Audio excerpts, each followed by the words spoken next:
hablar dos palabras que más o menos las he mencionado. En primer lugar, mi agradecimiento a José porque le pareció una idea interesante que queremos llevar a cabo con todas las academias, con las 5 academias nacionales o alguna de ellas peruana, porque a partir de lo que ocurrió con SUNEDO en el Acuerdo Nacional no hay presencia de las universidades, no hay presencia de la academia, salvo a través de los consejos de las diversas instituciones, colegios profesionales, y en algún caso yo he coordinado con algún decano de algún colegio, ya les contaré esto después, y en este caso conversamos mucho con José, con quien hay un vínculo de afecto de larga data, ¿no? Y la idea era tener una suerte de conversación, ni siquiera lo llamamos conversatorio, donde podamos intercambiar ideas, y la idea fundamental era que hubiera gente de muy diversas perspectivas, no solamente en el sentido de que hay alguien más interesado en la historia presente, hay alguien más interesado en la historia de la independencia, en la historia de la colonia, o mejor dicho, el virreinato. Mis disculpas, mi querido José, mis disculpas. Yo he estudiado en Gran Bretaña, así que tengo determinadas desviaciones conceptuales.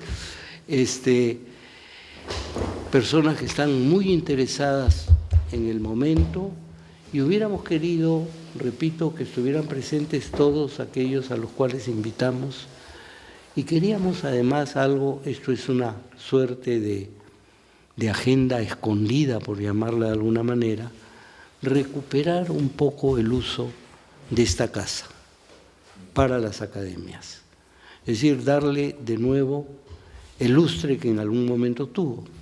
Tenemos arriba un auditorio muy, muy interesante.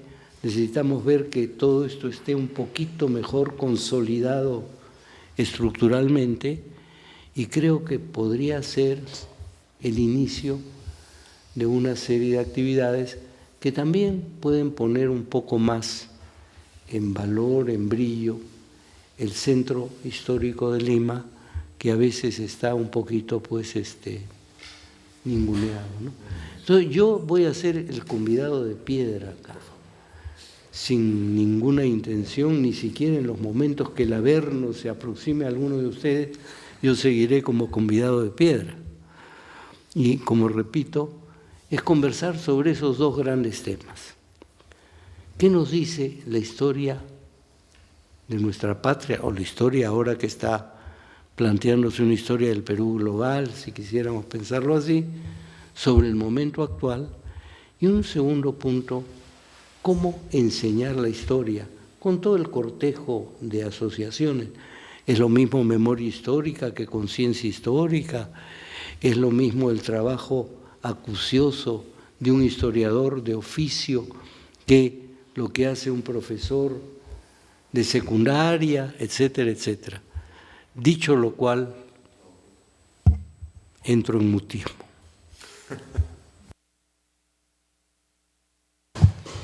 Bueno, ante todo quiero amistosamente rectificar a Max, porque él empezó agradeciéndome y es al revés. Yo le agradezco a él porque me ha parecido muy interesante y muy estimulante para la Academia Nacional de la Historia que Max se nos acercara, al igual que a las otras academias, para plantearnos la posibilidad de desarrollar una serie de conversaciones en torno al Perú, etcétera, ¿no? Y a nosotros eso nos ha parecido realmente muy importante.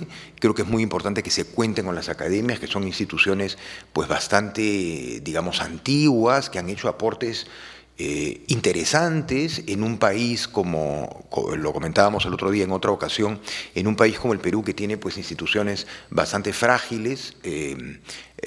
Las academias son centenarias, varias de ellas. La más antigua es la Academia Nacional de Medicina, fundada, si no recuerdo mal, en 1888, pero nosotros modestamente tenemos 120 años, porque la Academia Nacional de la Historia se funda en 1905, mediante un decreto supremo del presidente de la República, ¿no? Y estableciéndose además una serie de funciones muy importantes, como la supervisión de archivos y bibliotecas, como el asesoramiento en la enseñanza de la historia del Perú, etcétera, ¿no? La academia lamentablemente ha tenido una vida un poco azarosa, hoy día es una institución pobre de solemnidad, de cuyo local incluso hemos sido, por razones diversas, desplazados. Hemos tenido que mover nuestra biblioteca al Museo Naval por caridad de la Marina de Guerra del Perú. Estamos un poco, en fin, por todo este problema que mencionaba Max también de la Casa de Ozambela, que queremos evidentemente que vuelva a funcionar de manera permanente como sede de las academias, ¿no? Entonces, el hecho también de, y en esto quiero agradecerle a Max, que ha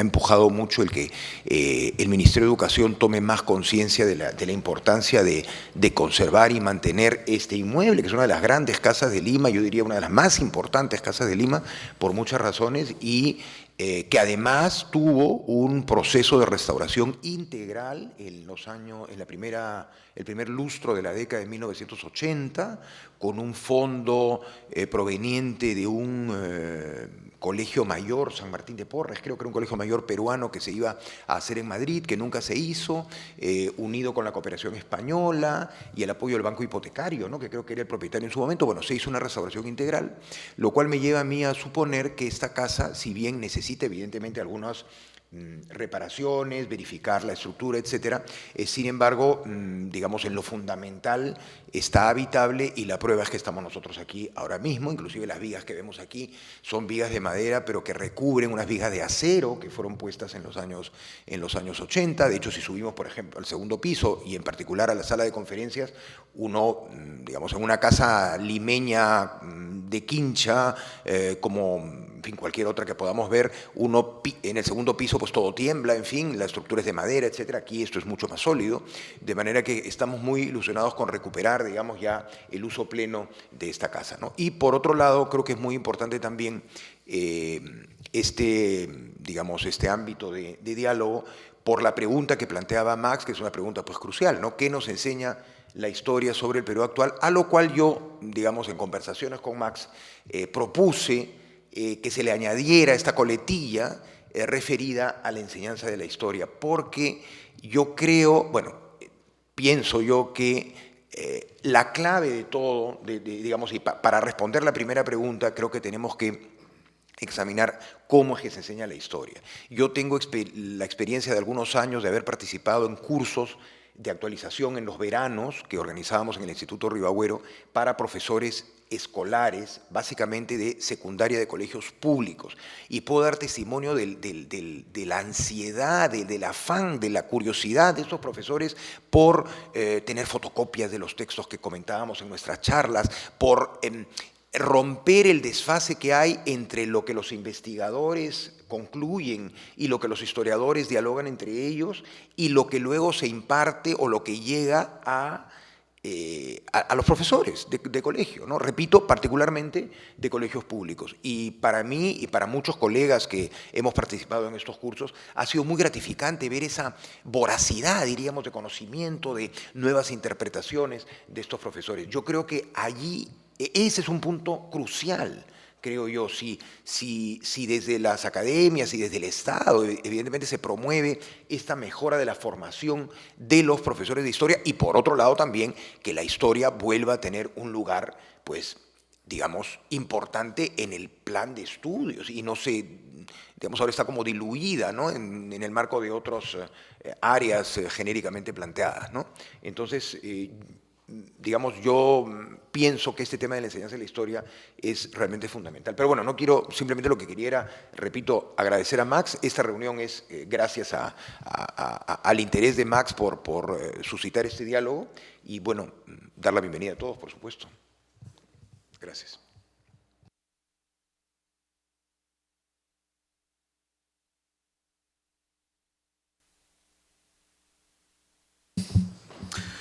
Bueno, muchas gracias por la iniciativa de Max y de José. A mí me atrajo la idea de que los historiadores seamos convocados a opinar sobre la crisis política y la manera como se transmite la biografía del país, digamos, a los jóvenes. Creo que tenemos una responsabilidad en ello y tengo la esperanza, digamos, de que nuestra mirada de largo plazo, que es lo que nos toca a los historiadores, pueda ayudar a resolver, digamos, la crisis nacional, ¿no? Entonces, soltando algunas ideas así en la idea de diálogo, bueno, es evidente que hay una crisis política, sobre todo política, ¿no?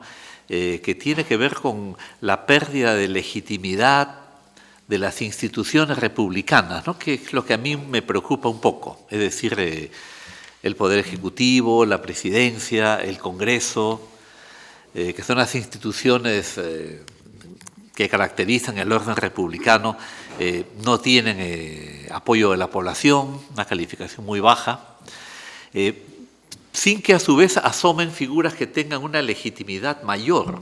Entonces pareciera que en este momento no hay líderes de consenso, que generen consenso, ¿no? en la opinión pública nacional.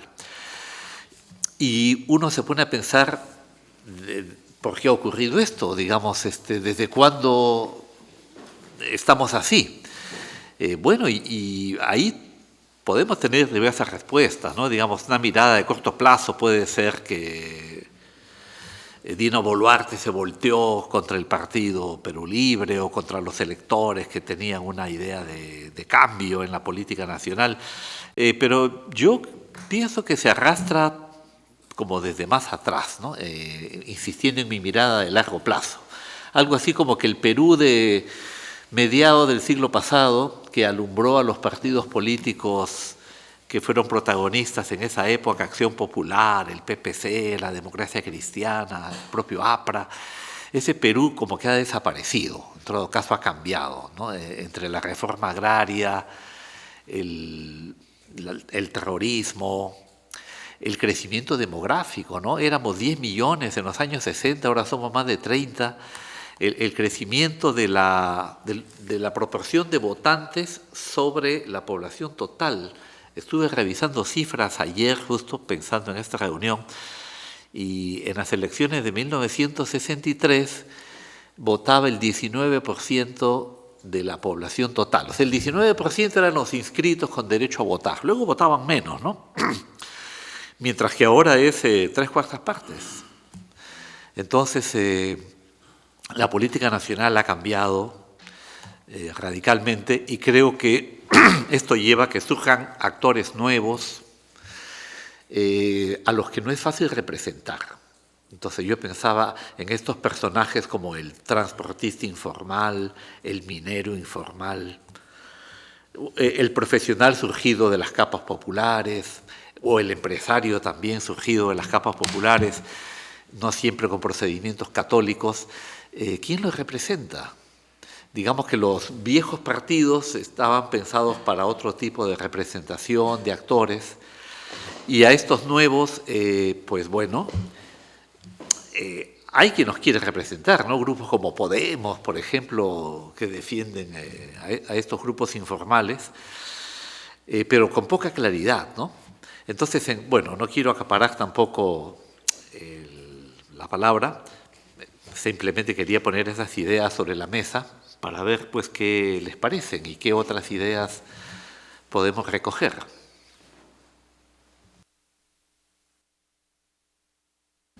Bueno, en primer lugar quiero agradecerle a Max la invitación y a todos ustedes por invitarme a hablar de un tema que obviamente me encanta, que es la historia del Perú. Y creo que además es un tema que casi ha dejado de ser un tema, digamos, histórico para ser casi arqueológico, porque lamentablemente este escenario donde nos encontramos representa de una manera magnífica cómo está la historia del Perú en este momento. La historia del Perú es una casa vacía, donde solamente interesados por un amor desmedido a ese pasado que es nuestro, se entiende, y una gran mayoría de personas, como se ha mencionado acá, están en un mundo donde hacen la historia del Perú pero no tienen la conciencia de que son parte de la historia del Perú. Creo que en cierto momento se descabalgó la historia y el amor a la historia del Perú y el conocimiento de la historia del Perú de esas grandes masas que todavía cuando se incorporaban con Leguía como clases medias o en los años 50 como clases medias profesionales o como gran masa migrante con la reforma educativa del año 72, todavía la historia del Perú era un motor que estaba ahí para incorporarlos conscientemente a una tradición de hechos, acontecimientos, personajes, políticos.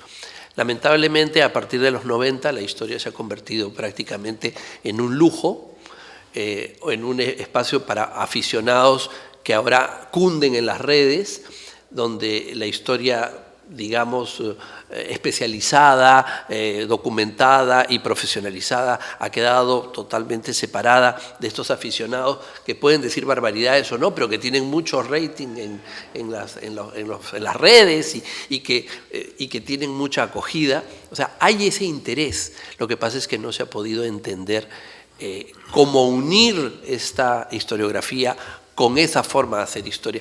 Y creo que la cantidad de los problemas que aquí se han planteado en el orden político también están unidos a esa imposibilidad que tenemos por la falta de conocimiento de la historia, por la falta de estudio de la historia, para crear esos consensos políticos nacionales.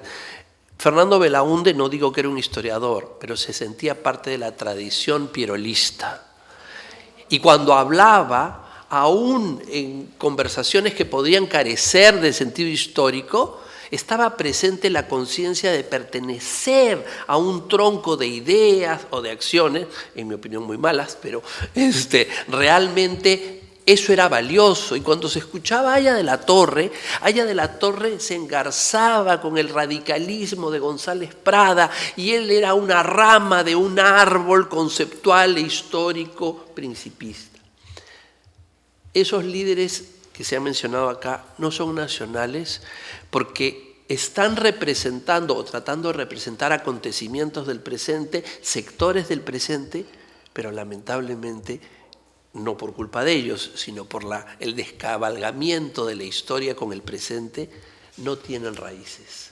No se pueden comprender o entender dentro del Perú, dentro de esa historia ya bicentenaria del Perú. Entonces, para terminar y no monopolizar, el hecho de reunirnos y de convocar para tratar de reconstruir esa liazón entre las grandes líneas del pensamiento, de los acontecimientos y los historiadores y el presente, creo que es un gran mérito que tiene más, que tienen las academias y que tienen las personas que aman al Perú, porque solamente a través de la historia se puede amar más al país y lograr mejores resultados. Entonces yo me felicito de estar con ustedes y los felicito a ustedes por las iniciativas. Gracias. Buenos días. Muchas gracias, doctor Hernández, por la invitación y, bueno, saludar a la mesa que hoy nos acompaña con destacados ilustrados en la historia. Pues muchas cosas se han dicho ahora, en poco tiempo, pero importantes y trascendentes. Partiendo desde el momento de lo que se habló de la casa, ¿no? A ver, yo no soy ajeno a eso. Nosotros en el Instituto Raúl Porras Barrenechea tenemos casi el mismo problema. Y estamos alejados del centro histórico, que es aún mayor la tensión que sentimos, ¿no?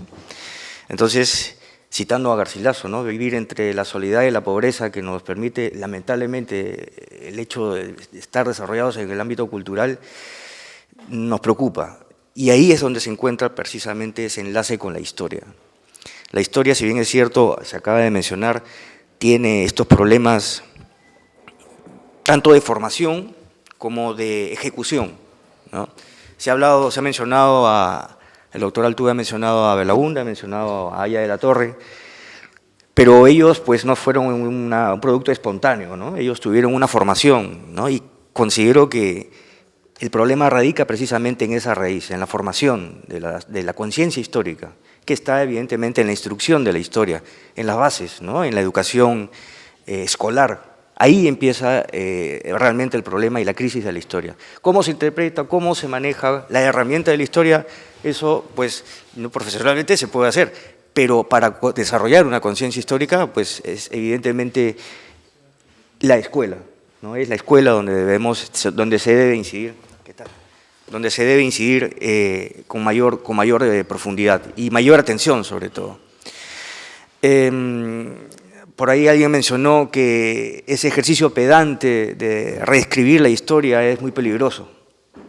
Es verdad, se puede reinterpretar, se puede repensar, pero hay que tener mucho cuidado porque es una herramienta que puede ser ejecutada o utilizada de manera bastante tendenciosa, ¿no? Y eso creo que se ha visto ya en los últimos tiempos.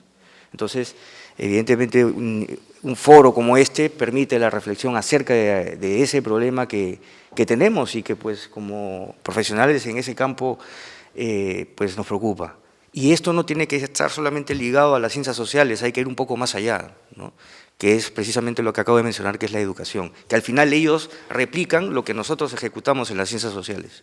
Lo que podemos pensar aquí y publicar un libro son los profesores, ese medio con el escolar, lo que permite o permitiría tener un buen desarrollo a nivel educativo. Bueno, eso es para empezar. Muy bien, gracias. Sí, bueno, quisiera dar la bienvenida al doctor Ramón Mujica y al doctor Cristóbal Aljovín y a pedido de Max hacerles una brevísima síntesis de lo que hemos conversado en los minutos previos para luego proceder a darles la palabra. Bueno, en realidad esta iniciativa parte del Acuerdo Nacional, ¿no? Y tiene como punto de partida el interés de Max Hernández por generar un ámbito de discusión con las academias nacionales, ¿no? Y por mi parte he agradecido esta iniciativa porque la Academia Nacional de Historia, dije, ¿no?, que si bien tiene 120 años de existencia, pues digamos, como que el Estado peruano pues a veces no la ha apoyado adecuadamente, ¿no? Entonces, en ese sentido, creemos que este ámbito de diálogo es importante, ¿no? Yo comencé hablando, digamos, planteando la importancia de la pregunta original que se ha planteado para este encuentro, ¿no?, que puede decirnos la historia sobre el Perú actual, con este añadido en torno a la enseñanza de la historia, ¿no? Y luego tomó la palabra Carlos Contreras, quien puso el dedo en la llaga, entre comillas, en cuanto a poner en evidencia cómo, a diferencia de otras épocas de la historia peruana, hoy en día no hay liderazgos que generen consenso, hoy en día no hay, digamos, hay una grave crisis de representatividad y sobre eso, pues, el estudio de la historia puede decir mucho, ¿no? Sobre eso también dijo algunas palabras Fernán y sobre todo él planteó lo que llamó una especie de descabalgamiento de la historia con el presente, como un poco en la línea de lo que decía Carlos, ¿no?, como líderes políticos antiguos como Fernando Belaúnde, como Aya de la Torre, de alguna manera eran conscientes de pertenecer a una tradición política determinada, tenían referentes en el pasado peruano, etcétera, ¿no? Y hoy en día eso no ocurre. Y luego Ricardo planteó, bueno, un poco en relación con lo que yo dije al inicio, ¿no?, la importancia de la formación de la conciencia histórica, ¿no?, como algo fundamental. Y bueno, perdón por ser reiterativo, pero quiero, digamos, reiterar lo que dije al principio, ¿no?, que yo pienso que el tema de la enseñanza de la historia a nivel escolar es central, ¿no?, que la historia recobre la importancia que tenía para justamente ir en la línea de la formación de esa conciencia histórica, ¿no? Y yo creo, Max, que sin más le podemos dar la palabra a Ramón y a Cristóbal, ¿no? ¿Te parece? Ya que los hemos puesto al día. O sea, esto es una conversación absolutamente libre, ¿no?, aunque Max ha amenazado con reproducirla porque nos están filmando. Pero bueno, eso requerirá de nuestra aceptación formal, así es.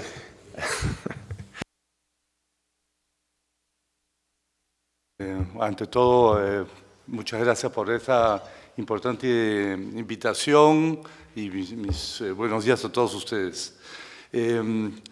No he escuchado los comentarios, aparte del resumen que has hecho, de cada uno de los que nos han precedido, pero quizás puedo aterrizar mis preocupaciones en dos hechos concretos y para mí que representan una suerte de tragedia nacional. Y es que tenemos el Archivo General de la Nación no tiene local. Y por probablemente una leguleyada, el Estado ha enjuiciado al Estado y al final se ha acordado que se va a hacer un desalojo de 150 millones de documentos. O sea, si estamos hablando de conciencia histórica, y de tradición, el Archivo General de la Nación representa nuestra memoria, la memoria del Estado peruano desde sus inicios. Entonces, empecemos por ahí. Es un escándalo que esta memoria no tenga un local. Y por otro lado, el Estado peruano también invierte más de 130 millones de dólares en construir un museo nacional sobre el santuario de Pachacámac, lo cual también es ilegal, y que hoy en día está vacío. Entonces, porque los propios trabajadores del Museo de Antropología se niegan a prestar las piezas de ese museo para ocupar supuestamente un nuevo espacio que ha sido construido sin el consenso de los arqueólogos y de la gente técnica. Entonces aquí ya no es solamente un tema teórico, es que hay algo que no está funcionando en el país. No sé si es corrupción, no sé si es negligencia, no sé si es falta de tradición y de continuidad dentro de los sucesivos gobiernos que se hacen cargo del Estado, pero el resultado es absolutamente desastroso. Dos historiadoras de valía, Celia Méndez, describe este traslado suicida del archivo ahora a un edificio dentro de la Biblioteca Nacional del Perú como el más grande atentado contra la memoria de nuestra historia. Y Natalia Sobrevilla, otra calificada historiadora y técnica en el tema de archivos, califica el traslado de tragedia nacional, porque estamos hablando de 150 millones de documentos en donde la gran mayoría de esta documentación no está inventariada. Entonces, el traslado significa, entre otras cosas, la desaparición de parte de este patrimonio documental peruano. Y a mí esos dos temas, el vacío, el Museo Nacional vacío, sobre un arenal que además es el cementerio del antiguo oráculo de Pachacámac, y el archivo desplazado, fundado por Ramón Castilla en el siglo XIX, que aún no tiene local, a pesar de que hay fondos que se han destinado para esto, hay un mutismo por parte del Estado, no se conoce qué es lo que está ocurriendo, a dónde están llevando estas piezas dentro de la Biblioteca Nacional, no hay un registro de la documentación misma, y eso a mí me parece gravísimo y que de alguna manera refleja el estado de abandono, la falta de tradición, la falta de valorización de nuestro pasado histórico, que no sé bien cómo es que se puede, digamos, visibilizar esto ante la opinión pública, porque lo que es verdad es que a lo único que los políticos le tienen miedo es a la prensa, ¿no? Entonces yo creo que se tendría que hacer una campaña, quizás desde las academias, y donde salen los historiadores, crear algún programa en la televisión para discutir estos temas públicamente, ¿no? Y quizás utilizar un espacio como el propio archivo o la Biblioteca Nacional, la Biblioteca Nacional, que supuestamente es un espacio académico neutro, donde se puedan organizar este tipo de charlas, como un poco lo que estamos haciendo ahora, pero abierto al público, ¿no? Para que gentes de todo tipo puedan participar. Luego hay un tema que, bueno, yo como historiador del arte peruano es un tema que me atañe también, que es el tema de la leyenda negra de España, que creo que es un tema mucho más profundo de lo que suele opinarse.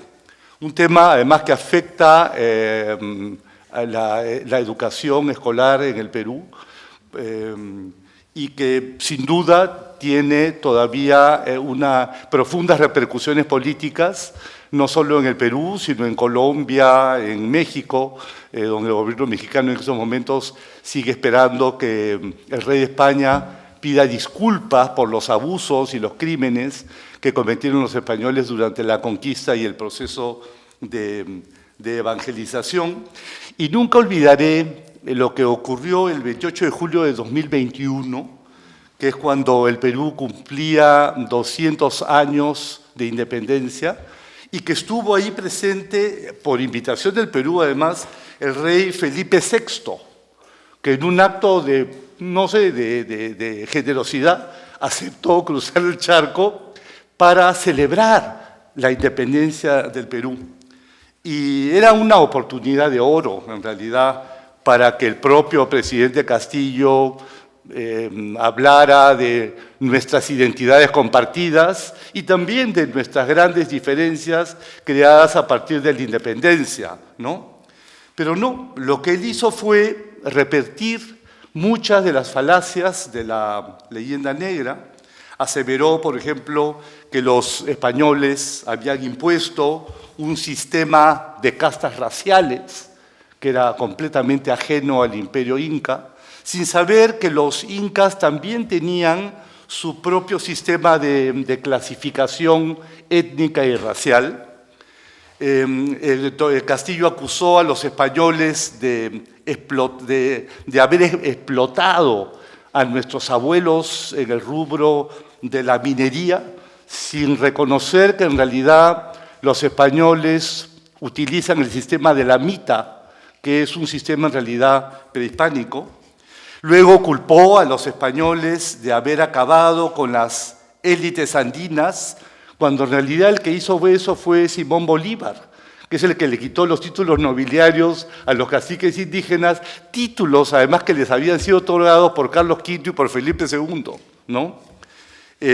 No digo esto para, digamos, recrear una leyenda rosa o dorada, nada más lejano, no hay sino que leer al cronista indígena Guamán Poma de Ayala para darse cuenta de todos los abusos y atropellos y crímenes que se cometieron durante la conquista.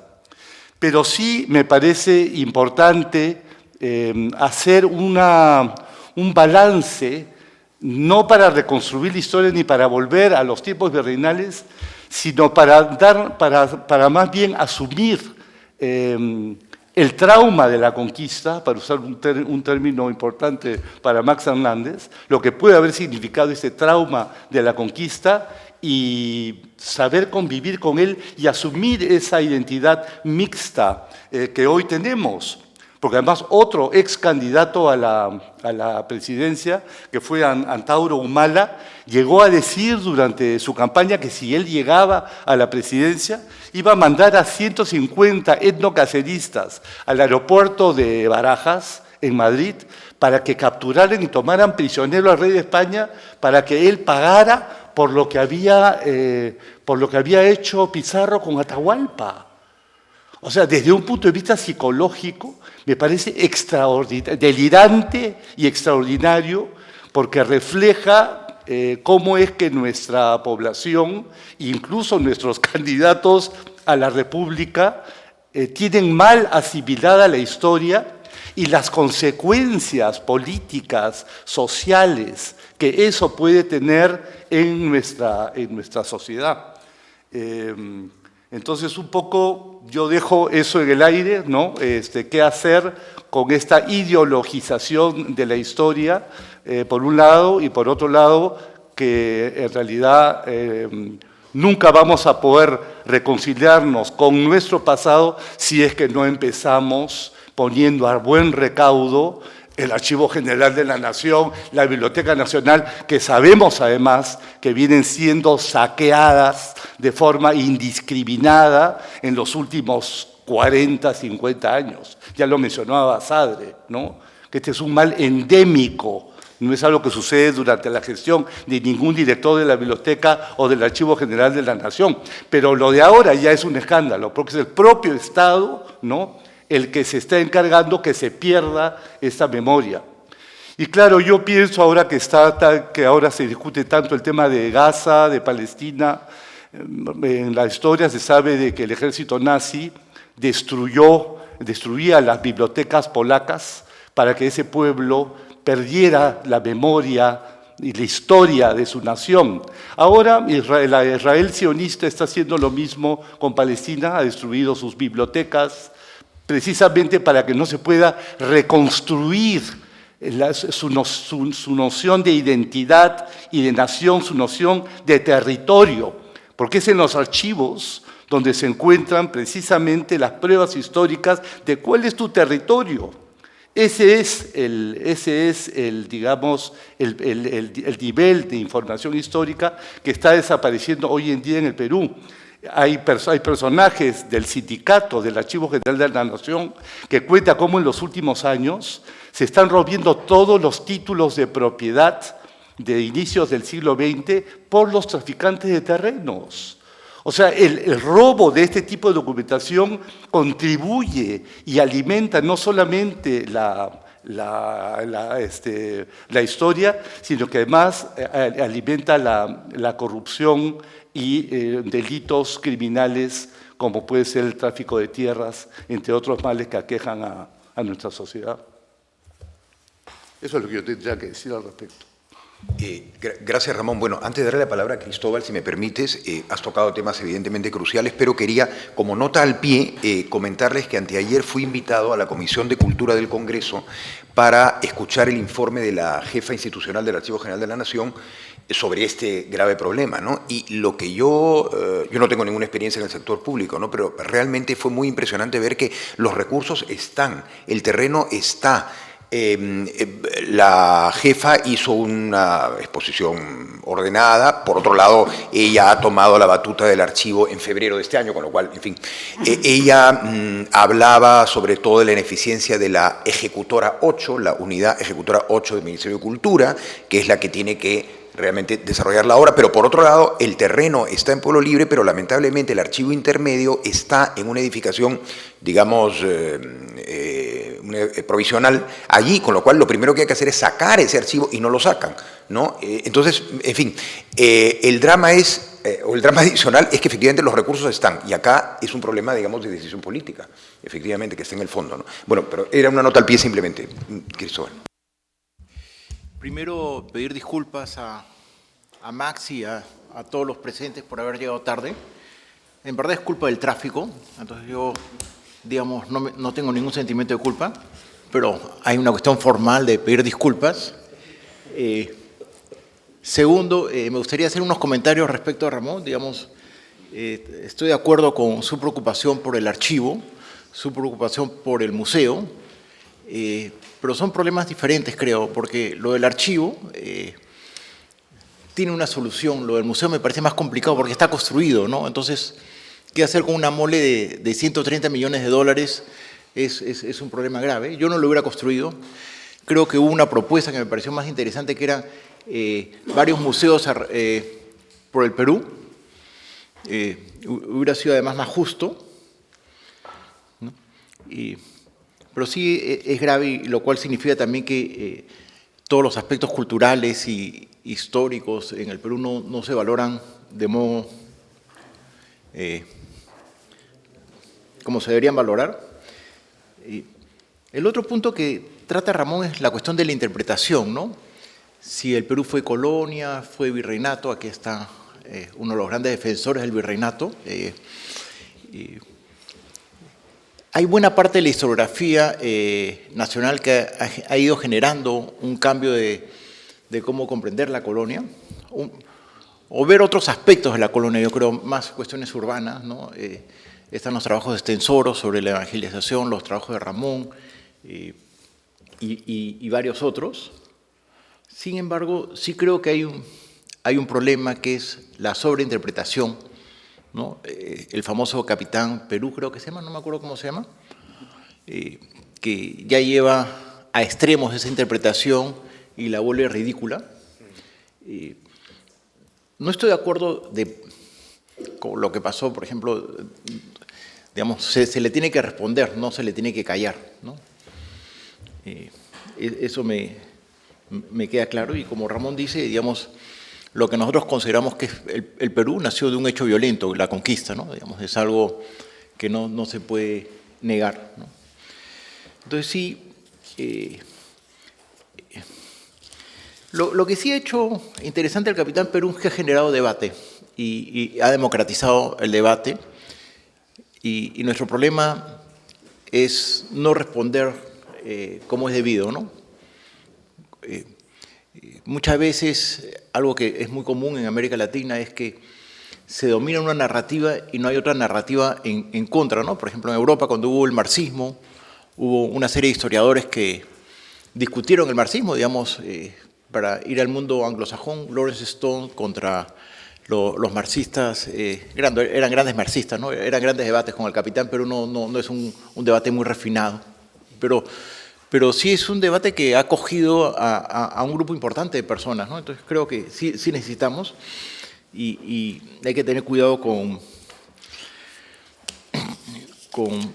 perder el debate, ¿no? En el público, ¿no? Y quedarnos amarrados al pequeño mundo de los historiadores. Como esto es un espacio de reflexión sobre la historia, quisiera tocar dos puntos. Uno es la enseñanza de la historia y un segundo punto de la opinión pública, ¿no? No sé cómo están los textos escolares, pero yo trabajé en los textos escolares hace 15 años y no creo que haya cambiado. Creo que el modelo del Banco Mundial.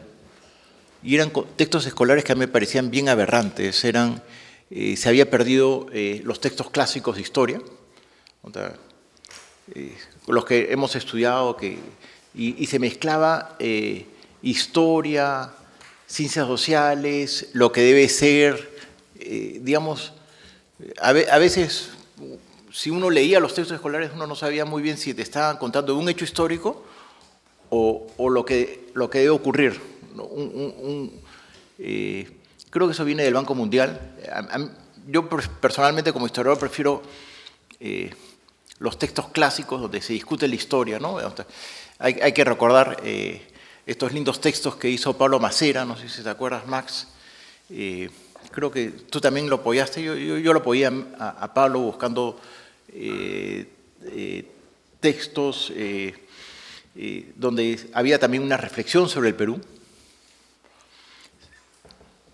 También considero que el mundo escolar tiene que regresar a la memoria en el sentido en el cual estamos perdiendo el arte de la memoria, que es bien importante. No necesariamente aprender fechas, etcétera, pero sí estamos aceleradamente perdiendo la memoria por todos estos aparatos electrónicos que tenemos, ¿no? Y en el mundo universitario, no en la Católica, no en San Marcos, pero lo que he escuchado, creo que en la de Lima, los cursos de historia se están perdiendo, ¿no? Y se están haciendo estas cosas extrañas que confluyen varias cosas a la vez. Lo que hay que hacer es empaquetar los cursos de historia de modo más interesante que solamente una narrativa, con buenas lecturas, ¿no? Entonces, sí creo que hay un problema, no sé si un problema, por lo menos para mí no me gusta, pero no lo discutimos, ¿no? No discutimos tanto la enseñanza de la historia en los colegios, por lo menos en los ambientes que yo me muevo, y tampoco se discute estudios generales, ¿no? En las universidades, ¿no? ¿A dónde debe apuntar los estudios generales? Y sí creo que con todo este avance de la tecnología, las humanidades deberían recuperar mucho del espacio perdido, porque es la que de algún modo formatea la cabeza de la gente, le da no solamente competencias, sino conocimientos, ¿no? Y es un espacio que hay que cuidar, ¿no? Estudios, lo que nosotros conocemos como estudios generales, no sé si todas las universidades llaman estudios generales, pero digamos, estos cursos que no están necesariamente vinculados con la carrera que uno sigue, ¿no? Y finalmente, el último punto que me parece importante es el tema de la opinión pública. Disculpen de seguir repitiendo el nombre de Macera, que creo, Fernando, tú fuiste amigo, Max, Ramón, varios de nosotros aquí presentes hemos sido bien amigos, no sé cómo fue la relación de Carlos con Macera, ¿sí? Digamos, hubo una época grandiosa de las ciencias sociales donde, digamos, las entrevistas de Macera y de otros intelectuales fueron muy importantes para pensar el país, y los políticos están vinculados con este pensamiento, no sé quién lo mencionó, que ya las tradiciones se han perdido, ¿no? Se han perdido en buena parte porque la política ha dejado de ser ideológica en el sentido más sofisticado del término, ¿no? No voy a discutir más de política por los presentes. Y sí hemos perdido espacio, los economistas han ganado mucho espacio, excepto los historiadores. Los historiadores no estamos tan mal como, por ejemplo, los sociólogos o antropólogos, ¿no? Digamos, está la referencia de Cecilia Méndez, están las referencias de Carlos, de Carmen McEvoy, no con la fuerza de los tiempos de Macera. Uno esperaba leer las entrevistas de Pablo y de otras personas, por ejemplo, también de Julio Kotler, ¿no? Y es un espacio que también deberíamos cuidarlo bastante, ¿no? Porque si uno piensa cuál es el espacio de los historiadores, es básicamente universidad, colegio y opinión pública, ¿no? Digamos, no es que tampoco nosotros es muy difícil que publiquemos libros de un tiraje de 50, 80.000 ejemplares, ¿no? Ese es nuestro espacio que tenemos que cuidar y en el cual tenemos una función social fundamental, ¿no? Creo que con esto acabo. Sí, solo responder a un comentario de No me digas que tienes tu Cristóbal. escudo. ¿Ah? Tengo el escudo de Capitán Perú, no. A lo que voy es que tú das por hecho que el tema del archivo ya se solucionó. No solamente no, sino, o sea, el traslado de las piezas en estos momentos es irregular, porque están trasladándose de cajas de documentación que no está inventariada, lo cual es completamente irregular, porque se presta justamente al latrocinio. Entonces, las personas que consultan los archivos están preocupadísimos con esta situación y sobre todo por el mutismo que ocurre a nivel de Estado, que no se nos dice en qué condiciones está la documentación que está llegando, ni hay reportes de cómo se está haciendo ese traslado. Esa es la gran preocupación. No, aquí quiero aclarar una cosita. Lo que he dicho es que la solución del archivo, yo la vislumbro, digamos, entiendo para dónde se debe resolver el problema del archivo. En cambio, lo del museo me parece que se ha hecho una inversión de 120 millones y qué hacer con ella, digamos, ¿no? No, sé que el archivo es un problemón, pero es un problemón que, como no sé quién lo dijo José, debería tener solución. Es verdad que si alguien ha trabajado en el mundo público es extremadamente difícil sacar adelante un proyecto, ¿no? Muy bien, yo creo que Ramón y Cristóbal han tocado temas cruciales que se engarzan muy bien, creo, con las preocupaciones manifestadas previamente. Entonces, yo no sé si quizás ahora podemos hacer un... Yo quería contar algo en relación a lo que Ramón ha introducido como un tema ya de emergencia, porque la conversación comenzaba como una proyección un poco hacia el futuro, pero Ramón ha traído la emergencia, lo cual está muy bien, y creo que es importante señalar que no podemos pensar en cosas de futuro cuando la casa se está quemando y el archivo se está quemando y el museo se está quemando. En cuanto al museo, yo creo que hay una falta de información de muchas cosas. El museo no se puede utilizar. El problema no es que no quieran ir, se dice que no quieren ir, eso no es cierto. No es que no quieran ir porque hasta ahora no transparentan la realidad. ¿Qué es lo que ha ocurrido con el museo? El museo fue construido con unos planos y el gobierno del señor Vizcarra cambia los planos por decisión de un ministro de Cultura y ese edificio no ha sido entregado a la fecha de hoy. No se ha entregado al Estado. O sea, los constructores no lo han podido entregar porque el Estado no lo quiere recibir, porque la infraestructura diseñada no es compatible con la infraestructura construida. Es decir, no está apto para la finalidad a la cual se le ha dado. Y eso no lo han informado. Entonces, parece una frivolidad. Es decir, no queremos ir, nos molesta, no. Hay un problema estructural gravísimo porque los que están en el museo actual dicen lo que nosotros tenemos no puede ir a algo que fue diseñado en planos para una cosa y está estructurado. Les puedo decir a niveles de haber cambiado halls enteros habitaciones especificadas para una cosa y se ha hecho otra por decisión política. Es decir, una mano cambió lo que ocurre. Entonces hay que tener la información para saber la gravedad. O sea, es mucho más grave de lo que podía pensarse. Por lo tanto, ahora, como almacén podría servir, o sea que podrían llevar ahí las cajas, pero digamos, ahí hay un problema. Y lo del archivo, esto es una letanía que venimos escuchando hace muchísimos años hasta que ya colapsó. Entonces yo creo que la verdad sería muy importante que, así como los historiadores en algún momento han escrito comunicados para oponerse candidatos, los historiadores sacaran comunicados para hacer un frente común y decirle al gobierno que esto es imposible de aceptar, que lo que está ocurriendo es escandaloso y que hay un consenso entre los historiadores, las personas vinculadas a la historia, de que esto no puede seguir como está y que ellos tienen que tomar una medida de emergencia y una proyección hacia el futuro. Creo que es la solución inmediata para ese problema, por lo menos de emergencia, hasta que se arregle. Es una opinión. A ver. Bueno, como dijeron, Ramón ha traído temas aquí urgentes. Esos comunicados, Fernando, los historiadores hemos suscrito ya, por lo menos yo he firmado varios, ¿no? Respaldando las iniciativas de Cecilia Méndez y Natalia Sobrevilla, Magali Alegre también. El problema involucra pues al Poder Judicial, que es el que presiona para que le devuelvan el espacio. Entonces, en fin, es un problema de Estado contra el Estado, como tú mencionaste, pero complejo porque si el Poder Judicial insiste en que se le devuelve el espacio, los documentos tienen que ir a algún lado. Y el nuevo local no está construido y por lo que comentan va a tardar muchos años. Entonces, ¿dónde van a estar los documentos mientras tanto? Lo ideal sería, claro, que no se muevan hasta que no esté el nuevo local, pero eso involucra que el Poder Judicial acepte que se postergue 10, 15 años la entrega de ese local. En fin, complicado.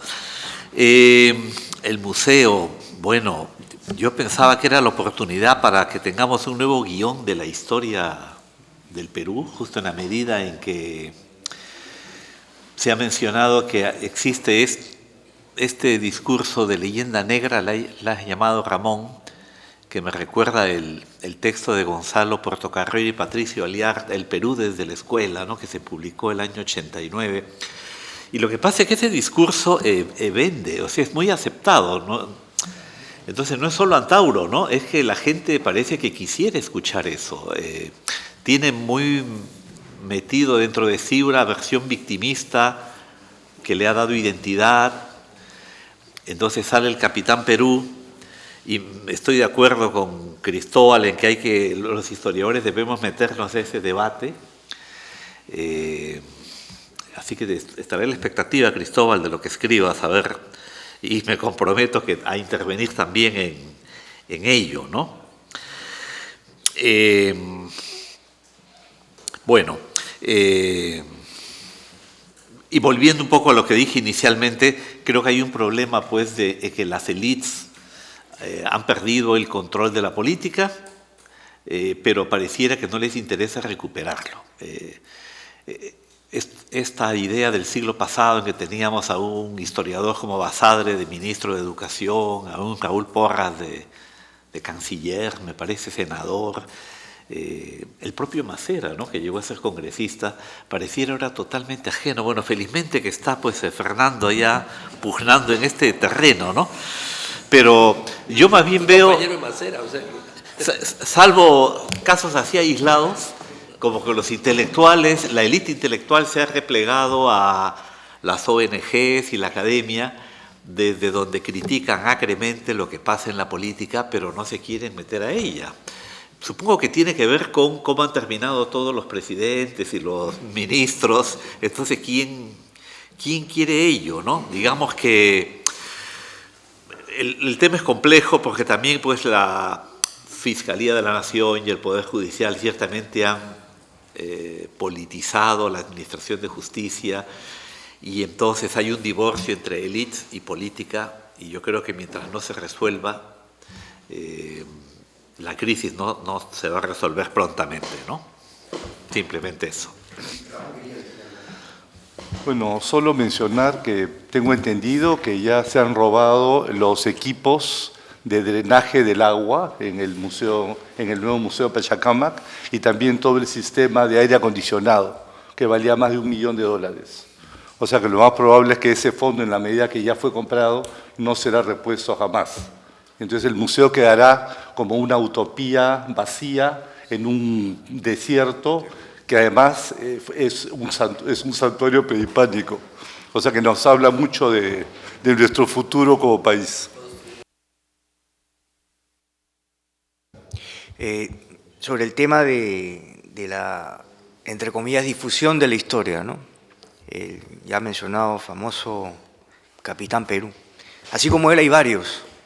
¿No? Es una fauna bastante amplia de personajes que bajo ese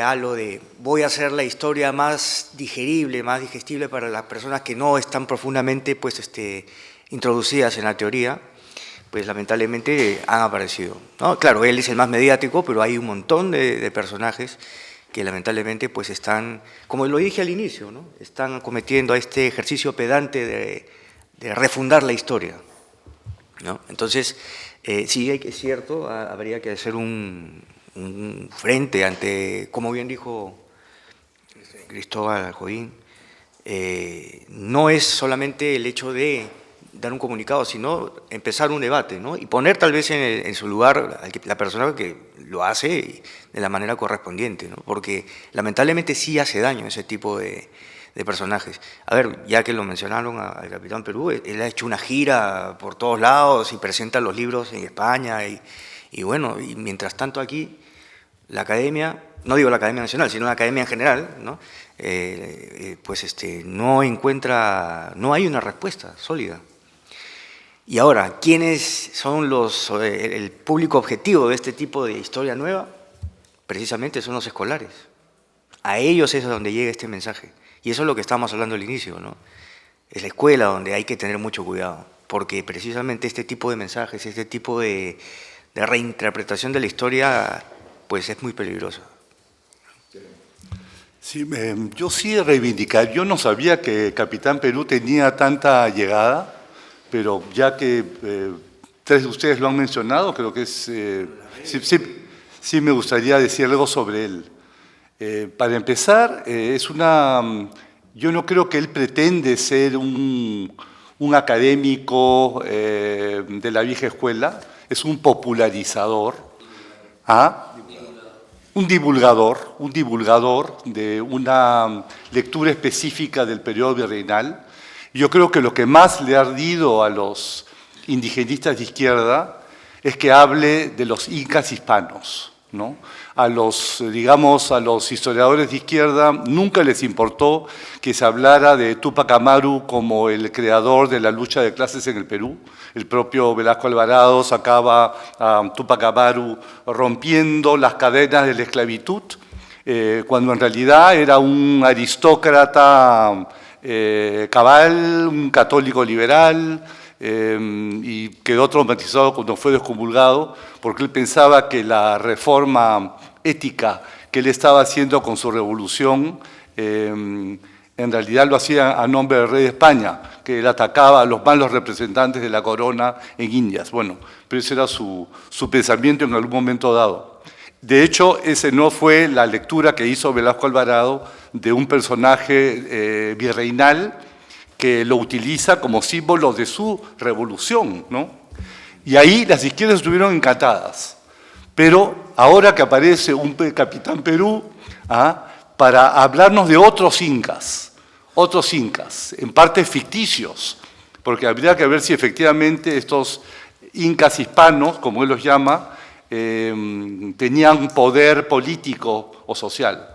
Pero el concepto mismo es lo que es interesante, y es que efectivamente existe un movimiento nacional inca en el siglo XVIII, hay un florecimiento de la heráldica inca, y en plenas reformas borbónicas, el máximo símbolo subversivo para los incas hispanos es el águila bicéfala de los Austria. Eso es algo que los indigenistas no pueden soportar.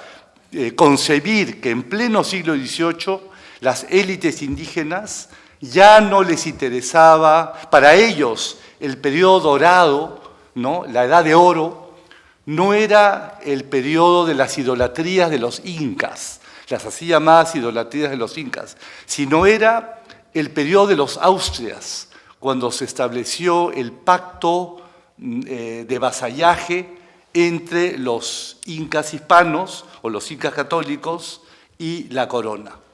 Entonces tenemos que hacer un sacrificio de nuestros propios paradigmas culturales y no tanto pensar sobre los incas hispanos, sino aprender a pensar con ellos. Yo creo que eso es parte de la tarea del historiador, ¿no? Poder contextualizar a los personajes. El Capitán Perú ha sido atacado furiosamente por José Lapuente, ¿no? José Carlos de la Puente Luna. Y Luna, efectivamente. Sí, pero un texto una crítica muy importante, le ha hecho muy dura. Efectivamente, me parece que en algún momento dado Capitán Perú niega incluso la esclavitud, ¿no? Es un exceso, definitivamente. Pero lo que él está rescatando es otra cosa, a pesar de las deficiencias de cómo lo viene haciendo. Y me emociona que llegue a tanta gente. O sea, eso socialmente tiene que significar algo. Que gente, digamos, que no está entrenada en tópicos históricos. A mí a veces se me acercan personas y me preguntan que qué opino sobre Capitán Perú, porque lo han escuchado en la radio, porque no sabían de que todavía existían los incas en el virreinato peruano, que a ellos en el colegio les habían contado que después de la conquista fue el fin del imperio inca, que simplemente se arrasó y no quedó nada de eso. Y claro, les sorprende averiguar que el que disuelve los cacicazgos es Simón Bolívar, a inicios del siglo XIX. Y que más bien fueron los españoles los que utilizaron a los descendientes directos de los incas como intermediarios entre la corona y el pueblo quechua. Entonces sí hay complejidades que son fascinantes. Si me permite, Ramón, han salido dos nombres de historiadores que justamente van en esa línea en sus trabajos académicos, pero que lamentablemente no se difunden en la opinión pública. Uno es Juan Carlos Estenssoro, Del paganismo a la santidad, un libro muy denso, pero si uno lo lee, realmente uno ve cómo muchos integrantes de la República de Indios querían ser cristianos plenos y más bien una serie de españoles no querían facilitar eso porque si no dejaban de ser miserables en derecho y entonces ya no se les podía obligar a trabajar, etc., ¿no? Y luego José Carlos de la Puente, el segundo nombre, que tiene este libro que a mí me parece brillante, titulado en castellano En los reinos de Indias, donde documenta algo muy interesante, cómo nobles incas, curacas e inclusive indios del común viajaron a España a lo largo de los siglos XVI y XVII a pedir mercedes al rey, ¿no? Sintiéndose muy españoles también, ¿no? O sea que es interesante, pero claro, eso no llega el libro de Juan Carlos Estenssoro tiene 25 años, creo, ¿no? Me parece, en fin. Pero es lo que decía al principio, cómo el esfuerzo creo que tiene que ir por el lado de que la educación escolar adopte o transmita pues, muchas de las conclusiones que los historiadores ya han encontrado antes, ¿no? Sí. A mí siempre me ha parecido que una buena mentira está envuelta en verdades, y eso es el Capitán Perú, digamos. Toma una serie de trabajos muy buenos historiográficamente, los envuelve de un modo que los transforma a un mundo idealizado, ¿no? Lo que sí me parece genial del Capitán Perú, y estoy de acuerdo con Ramón, es que generó un gran debate, a través de los medios. Lo que hizo de la Puente se llama, ¿no? José Carlos de la Puente. Les confieso que me pareció aburrido su artículo. El inicio todo, digamos, no me pareció atractivo leerlo. Empieza contando, no sé, una experiencia suya, ha debido empezar de frente en el caso, pero digamos que sí genera, el Capitán Perú es un debate que ha tomado vitalidad, y eso hay que agradecerle, digamos, ¿no? Que nos puede servir para generar una reflexión sobre la historia del Perú. Toda historia, yo creo, siempre, si uno la toma en serio, es muy dolorosa también, porque es la experiencia humana, y la experiencia humana está llena de cosas duras, ¿no? Digamos, cuando uno lee, digamos, igual que si uno estudia la realidad nacional hoy día también es chocante, y la de cualquier parte del mundo también, ¿no? Entonces, sí creo que se le puede agradecer, digamos, generar un debate nacional y hay que responder, ¿no? Y se responde de modo heterogéneo, porque no todos tenemos la misma lectura, ¿no? Bueno, me voy a sumar al tema del Capitán Perú, porque voy a salir en su defensa porque me parece un tema muy interesante. Yo creo que hay que poner las cosas en su lugar. El Capitán Perú es un divulgador, no es un historiador, no lo pretende, y utiliza medios que son muy populares, que son las redes, y que eso lo hace muy popular. No se puede, yo creo que el señor tocayo de José ha cometido un error, porque le ha dedicado un trabajo académico como si estuviese debatiendo con un historiador cuando está debatiendo con un divulgador. Muchas veces ocurre que los divulgadores o personas que no son historiadores profesionales tienen aciertos historiográficos o que llegan a personas, y eso a veces no es bien entendido o bien respondido desde los historiadores profesionales. Por ejemplo, pondré un caso como el caso de Víctor Andrés García Belaúnde con el caso del expediente Prado, que se convirtió en un bestseller y se convirtió en el tema de debate historiográfico hace unos años. Y entonces eso generó un conjunto de conflictos sociales, políticos, de otra naturaleza, sacando de contexto lo que era un debate en el plano histórico. Ahora, hay que preguntarnos, ¿por qué son outsiders historiográficos los que remueven a la academia? Esa es la pregunta. El señor Capitán Perú es un outsider historiográfico. Domingo García Belaúnde es un outsider historiográfico y remueven a la academia. ¿No es que el público esté esperando más debate? ¿No es que los consensos de los historiadores o de la historiografía oficial, tradicional o consensuada a veces se autolimita, se autocensura y no le da al público lo que estos outsiders les están dando? ¿No es que en el fondo aceptamos una historia oficial cuando no deberíamos hacerlo, de manera oficiosa, mejor dicho, no oficial, oficiosa?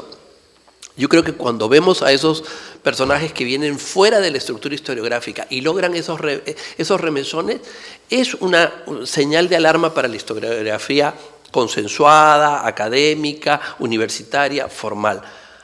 Pueden haber hecho muy buenos trabajos, pero la parte del debate que se le tiene que mostrar a la sociedad ha sido o incompleto o insuficiente o no ha sido lo suficientemente difundido por culpa de aquellos que están llamados a hacerlo. Y eso cala en la gente. Entonces yo creo que Marta Hildebrand decía una cosa muy importante. La lengua culta es una cosa, pero lo que termina mandando es lo que habla la gente. Si estos divulgadores, estos difusores, logran el consenso de la opinión de la gente, los cánones historiográficos van a cambiar. Entonces, lo que se tiene que hacer desde aquellos que tienen todas las herramientas para una historia realmente seria es entender lo que significa ese llamado a atención, debatir en el plano que se debe, no en un plano absolutamente asimétrico, sino en el plano de la difusión, con difusores que digan lo contrario o que expongan como difusores que hay los errores que probablemente puede haber y nadie dice que no existan. Pero yo creo, y creo que lo que dice Cristóbal es lo importante, es positivo estos outsiders historiográficos que sacan a la historia de su comodidad. Eso creo que es muy importante porque sirve para el enriquecimiento de la historiografía del país. Eso. Sí, yo quería decir fíjense, disculpen que intervenga, yo me había prometido no hacerlo, pero creo que es importante por cuanto se han mencionado nombres como los de Natalia Sobrevilla, Cecilia Méndez, Paz Estensoro y algún otro, a los cuales hubiéramos querido invitar, pero hubiera sido necesario hacer una reunión virtual. Y nosotros pensamos que a veces la virtualidad, que tiene virtudes, tiene también defectos muy grandes. El segundo punto que creo que es muy importante es, todavía hay un debate histórico importante dentro de la academia histórica, pero también que estos historiadores, a los cuales también con José discutimos si podíamos invitarlos en una reunión conjunta o una reunión aparte con ellos. Es decir, este es un inicio de algo que no sabemos qué podemos lograr, pero creo que se están tocando puntos de absoluta necesidad y de urgencia inmediata que creo que tenemos que tomar en cuenta, ¿no es cierto?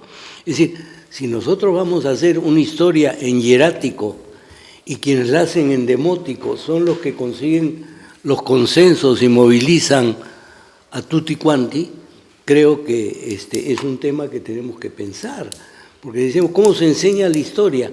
¿Quién está enseñando la historia más en este momento? ¿El Capitán Perú? ¿O los profesores de secundaria? No, es que creo que esto es un tema también que tenemos que pensar y les digo, y después conversaremos para ver si podemos contribuir con un pequeño grano de arena a que ustedes puedan lograr configurarse como una suerte de colectivo para tocar todos estos temas, ¿no?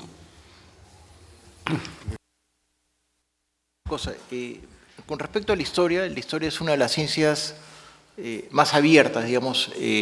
Uno no necesita haber estudiado historia para escribir grandes textos de historia. Muchos de los grandes textos de historia lo han escrito abogados, médicos, economistas. A diferencia, por ejemplo, de la medicina, la biología, ¿no? Y uno de los grandes peligros, por ejemplo, del Colegio de Historiadores, cuando se tuvo mucho miedo que se cerrara la enseñanza de la historia a los que tenían solamente el título de historiadores, ¿no? Y segundo, la historia nunca va a dejar de ser debate porque, como dice Benedetto Croce, la historia es algo contemporáneo, ¿no? Cada generación va a pensar de modo diferente, va a hacerse preguntas diferentes, etcétera, ¿no? Perdón. Bueno, pero una cosa que creo que va quedando clara es que no es el peruano demanda mucho conocimiento histórico, tiene mucha curiosidad histórica. Yo recuerdo cuando era director de fondo editorial del IEP, los libros que más se vendían eran siempre los de historia, ¿no? Marcadamente. Los de historia prehispánica, además, por ejemplo, ni siquiera la republicana. Y creo que hay que aprovechar esa sana curiosidad que tiene el peruano por su pasado para que la conciencia histórica, decía Marx, ¿no? Comparándolo con la memoria, oriente un poco el debate político actual, que yo creo que está muy polarizado, no solo en el Perú, es un fenómeno mundial, parece, pero que se reproduce también, creo, entre los historiadores, y creo que una relectura del pasado puede serenar los ánimos, ayudarnos a encontrar consensos. Y en ese sentido me parece que Fernando tiene mucha razón cuando dice los historiadores tenemos que captar qué es lo que nos está diciendo que el Capitán Perú se vuelva tan famoso. Hay otros youtubers, ¿no? Que no tengo los nombres ahora en la cabeza, pero... Merlín, sí. Ese está en un nivel más alto. Hay otro que se llama Chonk, una cosa por el estilo, que es muy artesanal. Así es. Entonces, bueno, es la manifestación, como decía Fernando, pues de que el público quiere debatir las cosas y los historiadores no podemos ponernos de perfil frente a esa demanda, ¿no?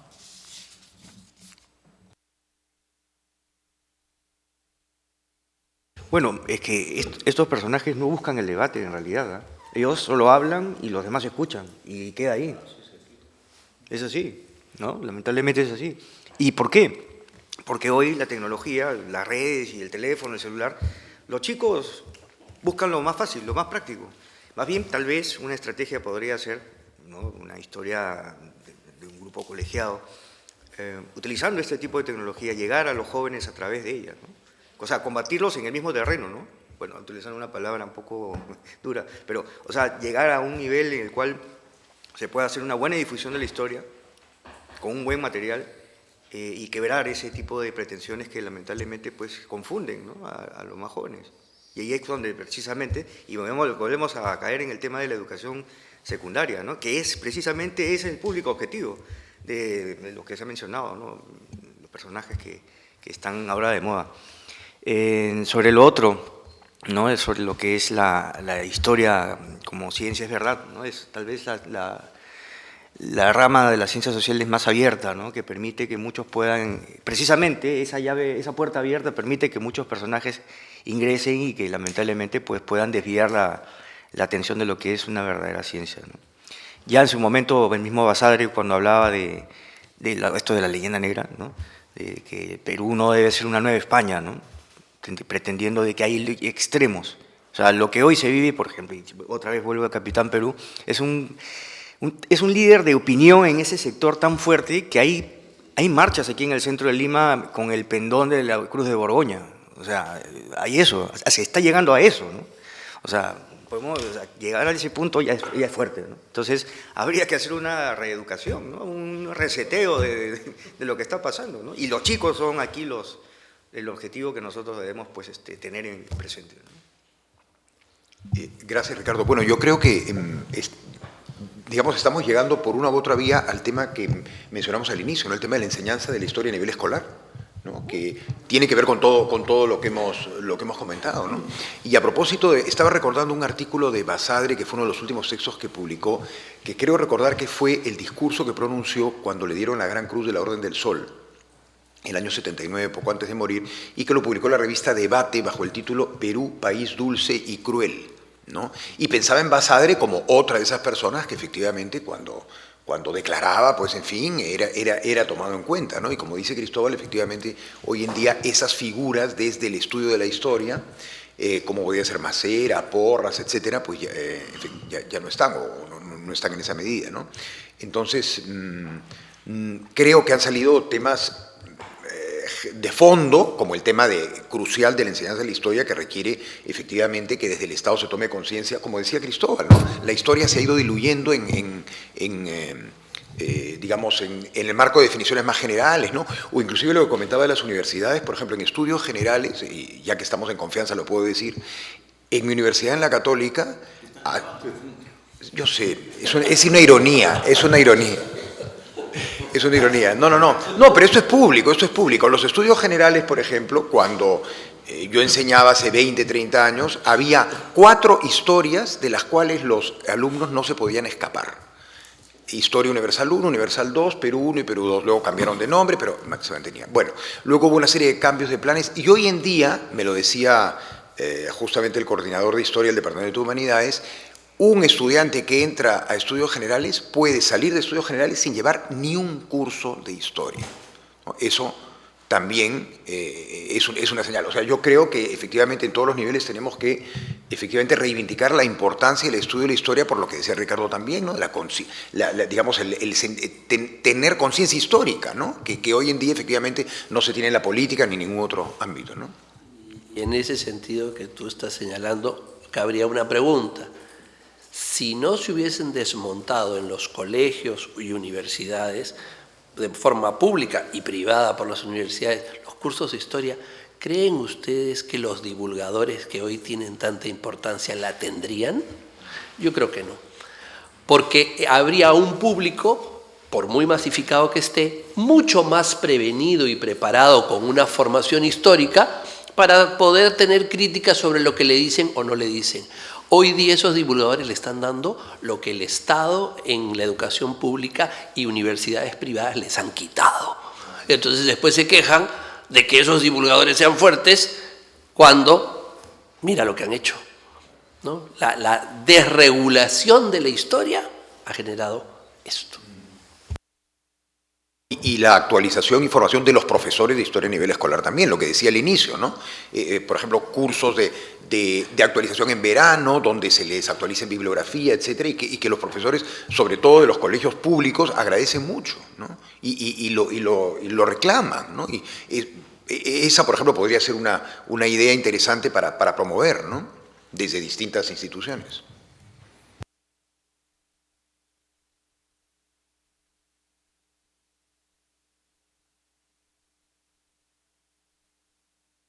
Bueno, yo creo que han salido varios, bueno, yo he tomado nota de varias cosas, han salido temas de fondo, temas más coyunturales, y creo que sería cuestión quizás, no sé, Max, ¿cuál es tu idea, no? De ir... Bueno, la idea... Sí. Perdón, tener una suerte de resumen de esto, de repente organizar una pequeña ayuda a memoria con algunos de los temas capitales que han surgido, circularlo y preguntarles qué pensarían de intentar hacer una segunda reunión virtual esta vez, invitando a estas personas a las cuales se ha hecho mención. No estoy hablando todavía de los divulgadores de la historia, sino Natalia, Cecilia, José Carlos de la Puente, etcétera, para discutir un poco este mismo tema y que salgan un poco más de ideas. Nosotros en el psicoanálisis tenemos un concepto que planteó Freud, que en alemán, idioma que no hablo, pero sí me he aprendido la frase Durcharbeiten, que significa translaborar, lo tradujo así Seguin, que es de repente darle vuelta al revés de la trama sobre estos mismos temas, ¿no? Y ver si de ahí puede salir algo importante. Yo estoy de acuerdo con que los documentos firmados realmente son mucho más para solaz de quien los firma que para impacto en quien los lee, ¿no? Creo que si ustedes están de acuerdo con eso, con José nos trataríamos de reunir y poder conversar sobre esto. Para mí ha sido un aprendizaje realmente estupendo. Yo sigo en el acuerdo, pese a que estoy en la edad vetusta, porque sigo aprendiendo, ¿no? Entonces, sí sería verdaderamente importante tener una reunión. En primer lugar, les pediría, ¿nos autorizan a conversar virtualmente con ustedes para darle forma a estas ideas? ¿Ya? Y luego contigo para ver si hacemos una reunión acá mismo, porque creo que acá estamos tomando posesión de esta casa tan importante, ¿no? Ahora, también, como mencionaste, Fernando, tiene pues algo de metáfora, ¿no? La casa vacía, archivos dilapidados, proyectos quiméricos. Entonces, creo que hay una tarea muy grande y nosotros pensamos hacer lo mismo con la Academia de la Lengua, con la Academia de las Ciencias, con la Academia de la Historia, y de nuevo, y alguien dirá, pero somos 5 personas, 6 personas acá. Yo creo que tiene otro efecto importante, una recuperación del valor de la excelencia. Creo que las academias reúnen la excelencia de los profesionales. No están todos dentro de las academias, eso es. Por eso hemos planteado una mayor apertura, ¿no? Incluso en algún momento pensamos en el nombre de Víctor Andrés, ¿no? Para ver si venía como una especie de divulgador de postín, por decir de alguna manera algo, pero pensamos que en un primer momento era mejor los profesionales de la historia, ¿no? Además, ¿cuánta gente de los profesores sabrá enseñar historia, pero conocen de método histórico, conocen de tareas heurísticas, conocen de hermenéutica, etcétera? Eso también tenemos que tomarlo en cuenta, ¿no? Bueno, muy bien. Bueno, Max, por último, bueno, agradecerte, ¿no? Esta ocasión para mí en realidad esto es un momento muy, muy feliz, ¿no? Porque eso implica que estamos reconquistando la Casa de Osambela, ¿no? Simbólicamente y realmente, ¿no? Bueno, pero la cosa va, creo que va bien, y sobre todo por el interés de Max por hablar de estos temas históricos, de manera que yo creo que comenzamos este día de manera optimista a pesar de todo, ¿no? Muy bien, gracias, muchas gracias, Max.